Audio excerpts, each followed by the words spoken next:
FOG Andrew here from the Family of Gamers. Welcome, War Gamers, to an exciting, awesome episode. Alright. Okay.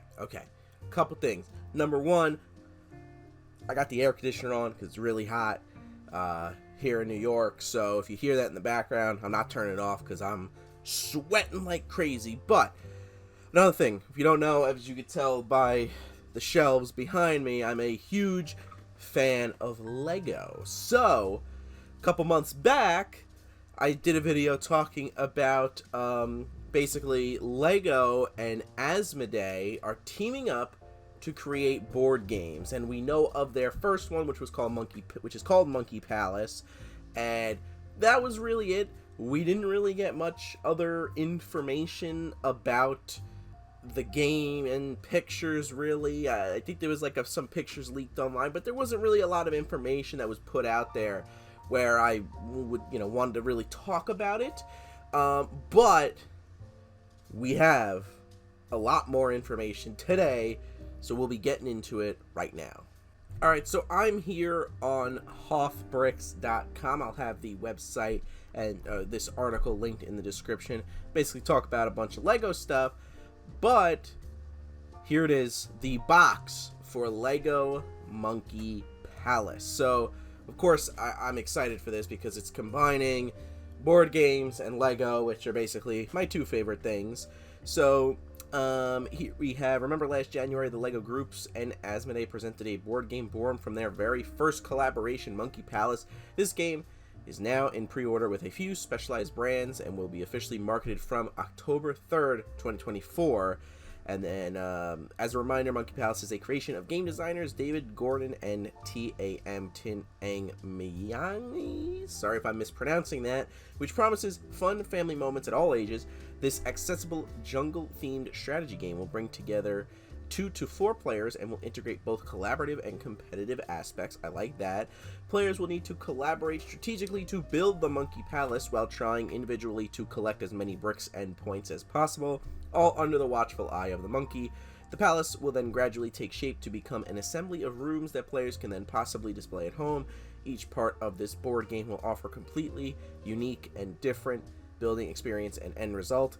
And yeah, so there were also some videos online of some demos of somebody, I don't exactly know, I know it was somewhere overseas from me, so somewhere I think maybe in Europe, don't quote me on that, I'm not 100% sure, but on YouTube there were some demo videos at, I believe, some convention, and they basically explained how to play, and I did watch those videos, so I'll kind of give you a synopsis as well when we look at here. But we could see here, you got a bunch of the bricks, you have a base plate on the bottom with a board, plus some cards, as well as some player sheet kind of looking things. So here we have kind of the main thing here, and then another look at everything. Again, cards, these go into the base plate, and you have the different pieces to build up the palace.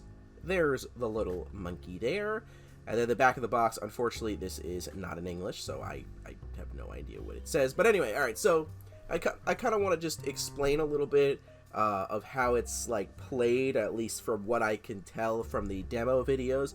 But essentially, on your turn, you're going to build up the palace, and then depending on the stairs that you build, or the staircase that you build with those arch pieces, you'll get some, credits to use to buy other cards, which will in turn grant you more pieces to build up the Monkey Palace. And then here, I can't really zoom in, but what it also comes with are the player boards, which is nice to see with the cards, and that's where you're gonna put everything there. And I believe there's a couple different types of pieces. There's the arch pieces, the 1x1s, and then the long 1x4, I don't know, they're kind of tall pillar pieces there. So those are the main pieces that you use to build up the palace, and then you can, like I said, get those pieces by spending the credits, and then you can build up the palace, which will in turn also grant you points to win the game. What's interesting here is that you have this piece of cardboard or whatever that you put here. That's where you're putting the pieces. But then they have, which is double-sided, then you have an additional board here which has less spots to put pieces, and I believe that is also double-sided. So altogether you're getting 4 different boards. That adds a really good replayability with the game. They also mentioned that there's like 2 micro expansions. I wouldn't really call them expansions. I would call them maybe like just add-ons or variants to the game. There's a butterfly piece and then a frog piece. Not 100% sure what they do, but they mention that in the video, and then you can put those onto the the spots and everything. And I believe like also the monkey you could move, and that will block other people from building it up as well. So I texted Coach this article and was like, holy crap, they're bringing back Lego board games. And he's like, is that a good thing or a bad thing? Here's why I think it's a good thing here, alright? Back in the day, like around 2010, I believe, they did Lego board games, which I have a good amount of. I have most of the Heroicas. I have Minotaurus, Lava Dragon, Pirate Plank, the Wild Wool, I believe it was called. I have a bunch of them, okay? Those were basically a bunch of Lego pieces, and then they could become a game. Minotaurus, you make the maze, and then you have all the pieces and everything. And then they had a specialized dice piece, and then you put all the plates onto that, and then you're able to roll the dice. This is a complete step up, okay, from what the Lego games used to be back in the day, alright? Because this actually has cards. That's the first thing.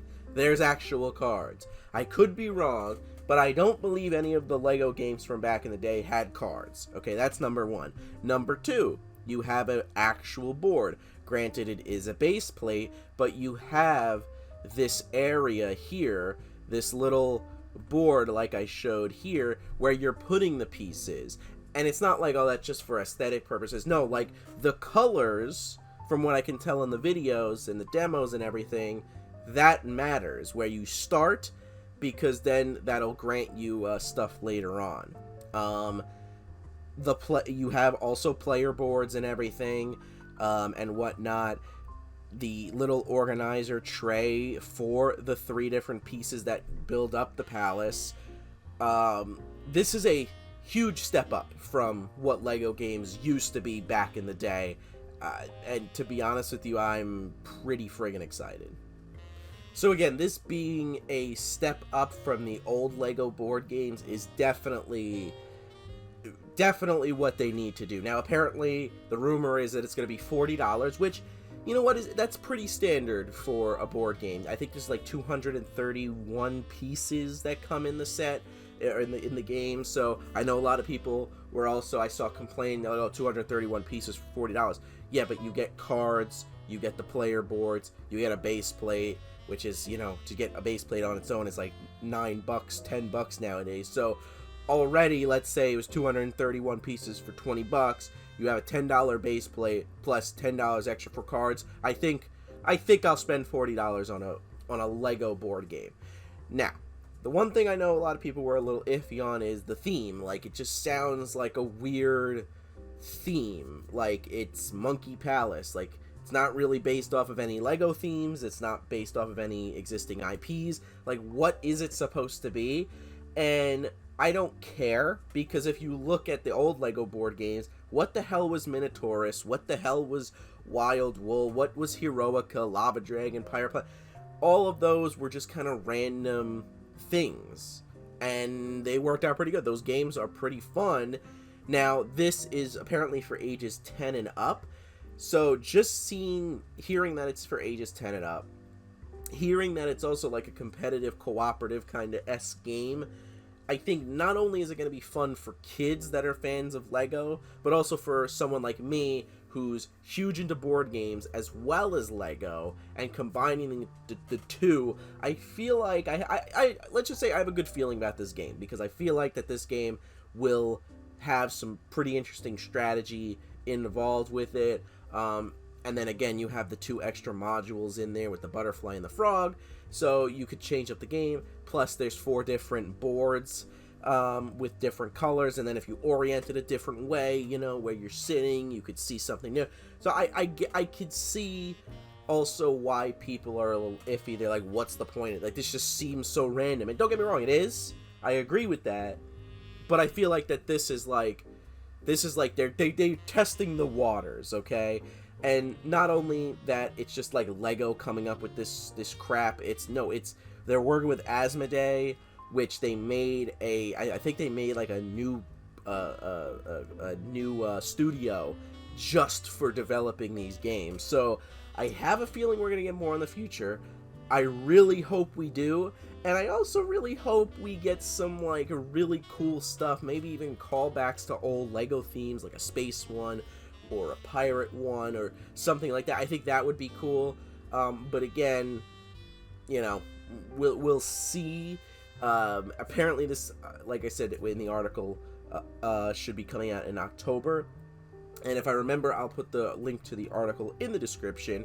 But let me know what you think down in the comments below. I'm very interested to see what other people are thinking about this whole thing.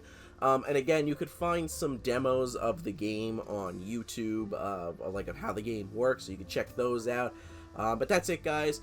Hope you guys liked the video. There's also videos on the screen that you can check out, other videos we posted on the channel. And then also check out our link tree in the description to our social media pages, our Discord server, our Patreon page, as well as our other stuff in there, and our podcast as well.